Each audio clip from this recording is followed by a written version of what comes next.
Hello दोस्तों। तो आज हम एक ऐसी हाईवे के बारे में बात करने वाले हैं जिससे आपकी अंदर की आत्मा कांप जाएगी। तो चलिए बिना देरी किए हुए इस कहानी की शुरुआत करते हैं। दिल्ली कानपुर हाईवे की स्थापित घटना। रात का अंधेरा घना था। आसमान में काले बादल घिर आए थे और हल्की हल्की बूंदाबूंदी हो रही थी।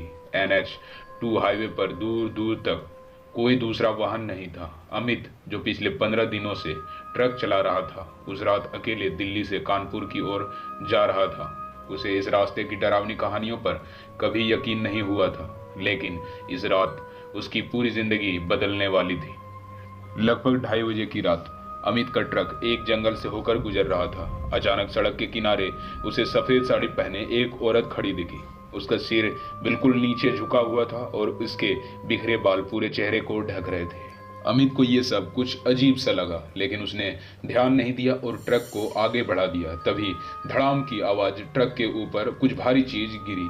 अमित का दिल जोर से धड़कने लगा। उसने शीशे में पीछे देखा। वह औरत ट्रक के छत पर बैठी थी और अपनी गर्दन धीरे धीरे घुमा रही थी। लगभग 180 डिग्री घुमा चुकी थी। उसके खाली और सफेद आंखों से खून की धारा बह रही थी और उसके काले होंठ फटे हुए थे।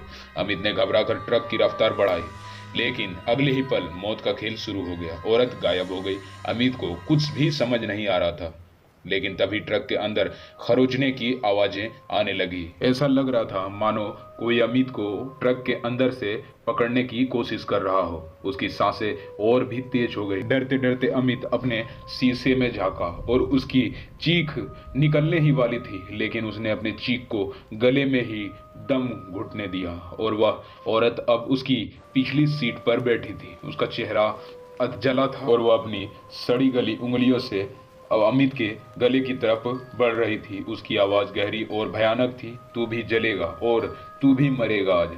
अमित ने घबराकर गाड़ी पर नियंत्रण खो दिया। ट्रक जोर से झटका खाकर पलटने ही वाला था, लेकिन तभी सारा माहौल एकदम से शांत हो गया। अमित को लगा कि सब कुछ खत्म हो गया, लेकिन जब उसने दोबारा आईने में देखा तो वहां कोई नहीं था। हाँफते हुए उसने ट्रक रोका और बाहर कूद पड़ा, लेकिन जैसे ही वह हाईवे के किनारे खड़ा हुआ, उसे दूर एक टूटा हुआ पुराना बोर्ड दिखा जिस पर लिखा था, सावधान, रात के 2:30 बजे के बाद यहाँ रुकना मौत को बुलाने जैसा है। अमित का पूरा शरीर सुन्न पड़ गया। अचानक उसे पास के पेड़ के नीचे जली हुई चूड़ियों का ढेर और राख में पड़ा एक अधजला मंगलसूत्र दिखा। तभी उसके कानों में वही डरावनी आवाज फिर से आई, तू भी इसी तरह जलेगा। उसने झट से ट्रक स्टार्ट किया और वहां से सरपट भाग निकला। आज भी NH2 से गुजरने वाले कई ट्रक ड्राइवरों का दावा है कि अगर कोई रात के 2:30 बजे इस रास्ते से गुजरता है तो उसकी गाड़ी में वो औरत जरूर बैठती है, और जो उसे नहीं देख पाता वो हमेशा के लिए गायब हो जाता है।